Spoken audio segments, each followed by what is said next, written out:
बात करेंगे शौकत बस्तर साहब, पाकिस्तान तहरीक इंसाफ के रहनुमा हमारे साथ मौजूद है। बस्तर साहब अस्सलाम वालेकुम, बहुत बहुत शुक्रिया आपके वक्त के लिए। माजी में जो पाकिस्तान मुस्लिम लीग नून करती थी, उमर अता बंदयाल साहब पे अदम एतमाद कर दे, साकिब निसार पे अदम एतमाद करें, वो जस्टिस एजाजुल एहसन पर करें, आप उसी रविश पर चल निकलें।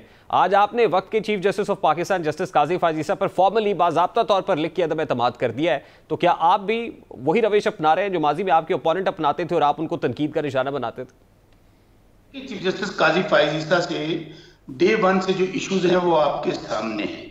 देखिए, उन्होंने, उनकी मिसेज ने बाकायदा लेटर लिखा खान साहब के हवाले से कि जी हमें वजीर आजम की जो तहकीकात हैं, जो उन्होंने हमारे खिलाफ एक रेफरेंस भेजा है उसमें उन पर हमें इत्मीनान नहीं है, उनके खिलाफ कार्रवाई की जाए। दूसरा सबसे बढ़कर नहीं, लेकिन ये तो आपने खुद मान लिया कि रेफरेंस बदनीयती पर मबनी था और वो बहुत बड़ी गलती थी। ये तो प्रेसिडेंट साहब जिन्होंने भेजा था, आरिफ अलवी साहब, उन्होंने मान लिया। बानी पीटीआई ने खुद इस बात को तस्लीम किया कि वो गलती पर मबनी था। अगर मुझे बात मुकम्मल कर लेने दें तो बात मुकम्मल हो जाती। दूसरा, पाकिस्तान की तारीख में रिहान ये नहीं हुआ कि फुल बेंच सुप्रीम कोर्ट का चीफ जस्टिस गुलजार साहब जो साबिक चीफ जस्टिस थे, उन्होंने बाकायदा उसकी हियरिंग की 5 रुकनी बेंच था। उन्होंने कहा कि चीफ जस्टिस काजी फायजी साहब किसी ऐसे बेंच का हिस्सा ना बने जो इमरान खान के खिलाफ और तहरीक इंसाफ के खिलाफ हो और उनके खिलाफ केसेस हों। इससे बड़ी जजमेंट, और वो जजमेंट स्टैंड कर रही है, कोई ओवर रूल नहीं हुई है। उसके बाद आप देख लीजिए कि हमारा बल्ले का निशान किसने छीना? चीफ जस्टिस काजी फायजी साहब ने। आरोज का मामला हो, हम कहते रहे कि अब अदलिया से लगाएं, नहीं लगाए। लेवल प्ले फील्ड का मामला। अब सर, अब मेरा सवाल भी सुन लेना।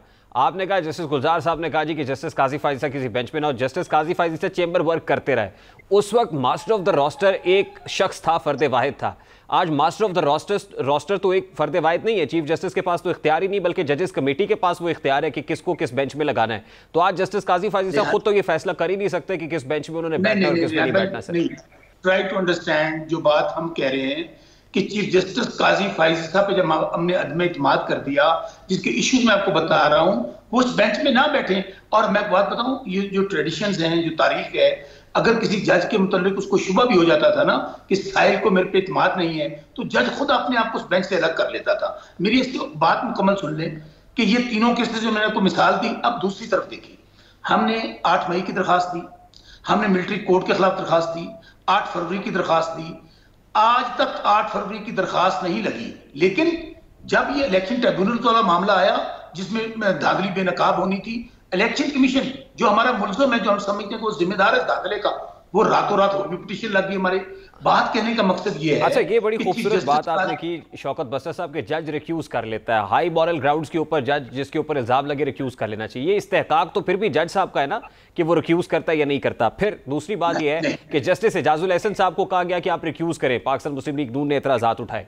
जस्टिस मुनीब अख्तर साहब को रिक्यूज करने का कहा। वो माजी में 3 जजेस पर मुश्तमिल एक बेंच बनता था और उससे मुतालिक तासुर दिया जाता था कि ये फैसला तो तहरीक इंसाफ के हक में आएगा। बार बार ये कहा जाता रहा फुल कोर्ट बना दें, फुल कोर्ट कभी नहीं बना। अब फुल कोर्ट बनता है, जजेस रिक्यूज नहीं। जो बात उस वक्त नहीं हो रही थी और जिसके साथ आप खड़े हुए थे, आज उसके बिल्कुल 180 डिग्री पे आके आप खड़े और कहते हैं कि जज रिक्यूज भी करें और फुल कोर्ट भी बन रहा है। अगर for the sake of arguments मैं आपकी बात को मान भी लूं जो हकीकत नहीं है, तो अगर उस वक्त गलत हो रहा तो अब भी गलत होना चाहिए? नहीं।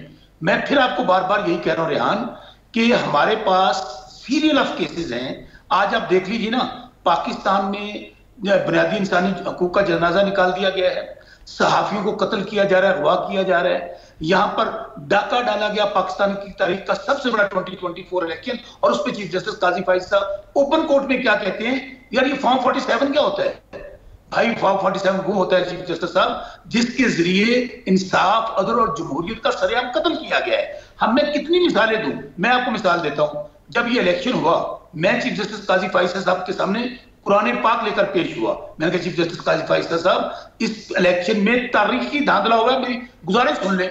इसके बावजूद चीफ जस्टिस काजी फायजी साहब ने अपने आप को ना हमारे केसेस सुने और ना ही बेंच से अलग किया, बल्कि आप ऐसे करें, मुझे छोड़ दें।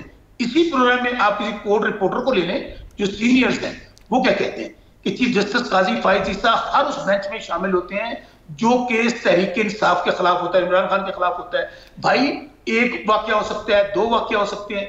जब हमारा अदम इत्मीनान है, हमारी कोर कमेटी ने